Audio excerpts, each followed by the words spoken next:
I feel so free. Really? That's nice. Hey! Whoa, whoa, whoa! Good day and good night. Welcome to the High-Low Retrospective, the place where we rewind and rewatch the shows, the sounds, and the cultural moments that made us who we are. Today, we're heading back to the late 90s into a world of Doc Martens, thrift store flannel, mixed CDs, and existential sighs. A world where being smart, cynical, and detached wasn't just allowed, it was aspirational.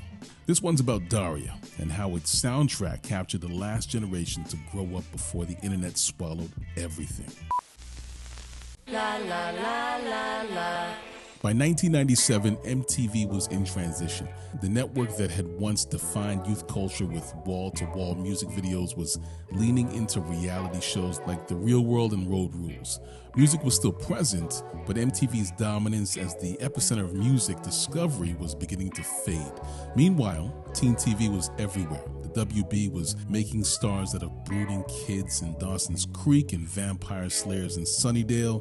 Nickelodeon owned the younger crowd with shows like Clarissa Explains It All and Kenan and Kel. These shows, even when sharp or heartfelt, were still aspirational. Teenagers with perfect hair, perfect one-liners, and romantic arcs that looked more like movies than real life. And then came Daria. Daria wasn't glossy, it wasn't romantic, it wasn't aspirational. It gave us acne, awkward silences, cafeteria food, and the dull ache of suburbia. It was brutally, hilariously ordinary, and that was the point. Enthusiastic. It's the Soul Train. Beep, beep. Get on board. Considerate. The point is, the first day at a new school is bound to be difficult for... Speak up, Dad! Can't hear you! And she works and plays well with others. Maybe I could help you out with something. Well, you could show me how to twirl hair around my little finger and look vacant. America's got a new sweetheart, Daria, coming in March to MTV. A spin-off of Beavis and Butt-Head, Daria followed Daria Morgendorffer, voiced by Tracy Grandstaff, a sarcastic, whip-smart teen who wore her cynicism like armor. Alongside her best friend Jane Lane, Daria navigated high school not by fitting in, but by observing its absurdity from the sidelines. Where other shows asked you to dream bigger, Daria gave you permission to roll your eyes at the dream. It spoke directly to the outsiders, the kids who felt too smart, too strange, and too skeptical to buy into pep rallies and hallway hierarchies.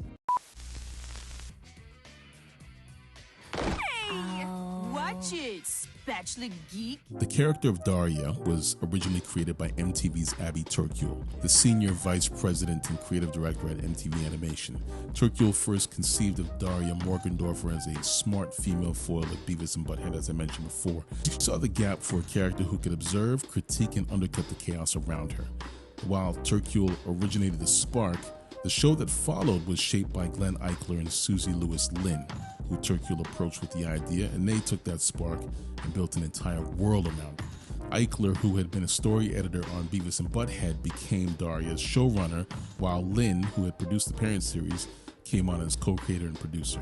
A short pilot, Sealed with a Kick, was tested by MTV, and the response was undeniable. Teens connected with Daria's dry voice, her world-weary humor, and the rare chance to see a teenage girl lead a show without having to be conventionally pretty, bubbly, or boy-obsessed.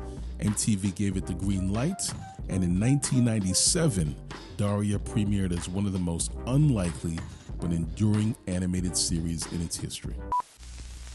It's Trent's song. You gotta listen and tell me if it's getting more cheerful. What made Daria unforgettable wasn't just its writing or its characters, it was the music. Unlike most cartoons, Daria filled its episodes with real songs pulled straight from MTV's bloodstream. Hole, Garbage, The Beastie Boys, The Offspring, Fiona Apple, Jewel, Beck, The Cardigans, Soundgarden, every band you heard on the radio, every CD you had to beg your parents for, every mixtape that got passed around at school, Daria used that music to score its stories. The songs weren't background, they were punctuation. A sarcastic one-liner cut into a crunch of guitars, a breakup underscored by Fiona Apple, a fleeting moment of joy carried by the Cardigans that felt authentic because it was authentic. The soundtrack wasn't manufactured, it was what teens were actually listening to. Daria wasn't just telling you a story, it was letting you feel the emotional landscape of being young and out of place. But Kevy, huh? Didn't you say we were gonna... Here's where the nostalgia gets a little complicated. Daria aired right at the edge of a cultural divide, where music still carried weight because of how hard it was to get. If you wanted to find a song from the show, you couldn't Shazam it, you couldn't stream it instantly on Spotify, you had to wait for MTV to spin the video again, or hope you caught the title on the radio, maybe you taped it off a friend's stereo, maybe you saved enough to buy the full CD at Tower Records or Sam Goody or HMV if you're Canadian, just to play that one track you loved. Music discovery was slower, clumsier, but also more communal. Every cassette mixtape, every burned CD felt like contraband, secret code passed between friends, and that made the songs matter more. Daria's soundtrack is a time capsule of that fragile moment, that last breath of a world where music wasn't disposable, where you had to hunt it down, treasure it, and then share it. A world where a single song could feel like yours alone, even if it was echoing through a million bedrooms at once. It was for Romeo and Juliet. Ironically, the very thing that made Daria's soundtrack so iconic, its constant use of licensed music, it's also what's made the show almost impossible to release in its original form. When DVDs came out, most of the songs were replaced with generic filler tracks because licensing costs were astronomical. For longtime fans, it felt like someone had ripped the soul right out of the show. Without the music, the eye rolls and sighs didn't land the same, and yet fans rebuild it. Online playlists reconstruct the original soundtrack episode by episode because Daria without its music isn't really Daria. It's the difference between sarcasm with a guitar riff behind it and sarcasm that just floats into silence. For an entire generation of young Gen Xers and senior millennials, Daria was the closest thing to seeing themselves on screen. Awkward, alienated, skeptical, and the music gave those feelings weight.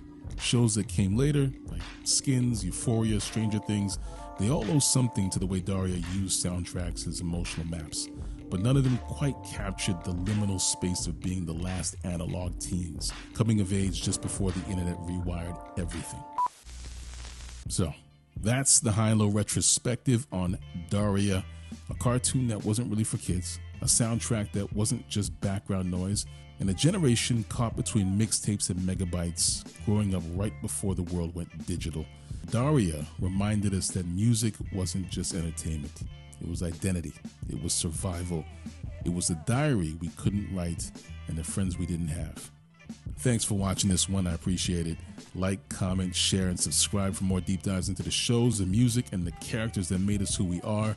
Until next time, stay critical, stay nostalgic, and remember, I should be doing this on TV. I could have my own show.